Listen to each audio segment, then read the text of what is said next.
Okay, we're going to talk about page 21 and 22 in your guided workbook. So this section is talking about weighted averages, which there's another video also you can look at. But there's some examples here that are really good that help you. So they're talking about if you buy 8 children's tickets at $5 a piece and 2 adult tickets at $12 a piece, what's the average price per ticket? So you bought 8 at $5, 2 at $12, so you divide it by the total amount that you bought, which was 8 plus 2, which is 10 tickets. So that means the average price for the tickets was $6.40. So in this problem, we refer to the weights as being the 8 and the 2, the number of tickets bought. Here's a little bit more common example. So your grades are 80% for your test and 20% for the paper. So you got a 70 on the test and 100 on the paper. 80% for the test and 20% for the paper. The total weights that you've used are the 80 plus 20, which is 100. So if I do my mathematics, I get 76. My current grade is a 76.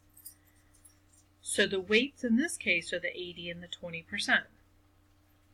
So now we have a little bit more examples, a little bit more like what we're doing.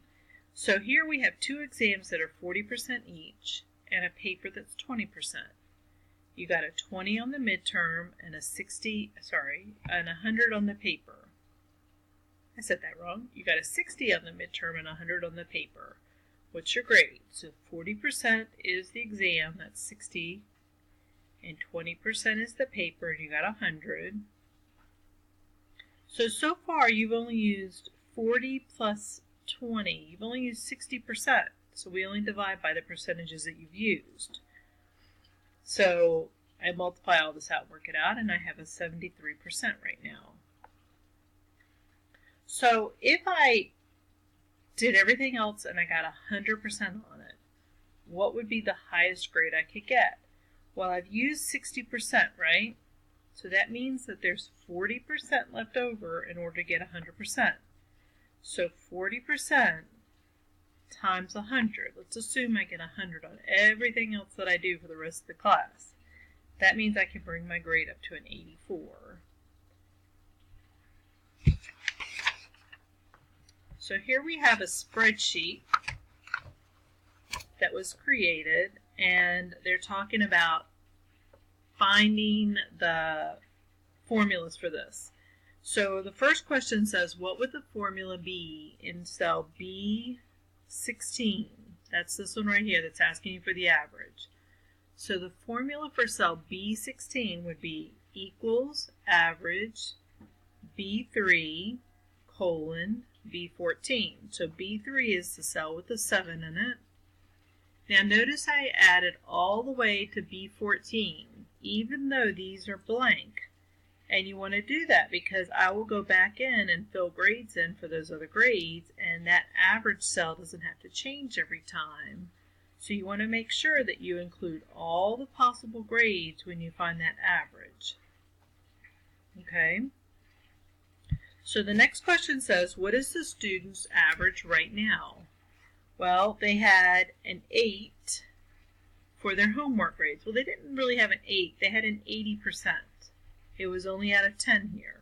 So I'm going to multiply this by 10 to get me 80. They had 7.85 on the 825 on the quizzes, but again, that's supposed to be 78%. So I'm going to put a 7.8 times 10. The homeworks are worth 20%. The quizzes are worth 20%. And right now I've got one project and it's worth 8%. Every project's worth 8%. So I'm going to take 8% times that one project.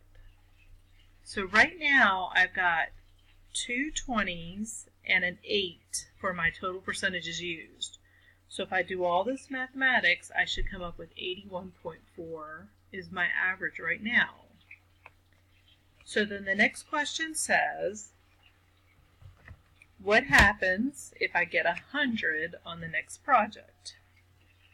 Okay, well the way that this is worded is I get 8% for each project.